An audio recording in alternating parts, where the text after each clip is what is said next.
How to block phone numbers on iPhone. To get started, first of all go ahead and open up the phone application on your phone. This is your iPhone keypad. On this page, go to the bottom panel and tap on Contacts in the middle. You can find all your contacts over here. Now, tap on any of your contact. Here, you can view this person's contact information such as their name, photo, number, and more. If you want to block this contact, then scroll down to the end and tap on Block Caller. Tap on Block Contact again to confirm.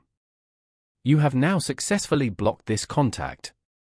You can repeat this to block other contacts as well.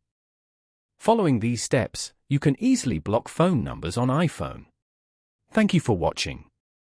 Please leave a like if this tutorial helped you, or leave a comment below if you have any questions related to the video.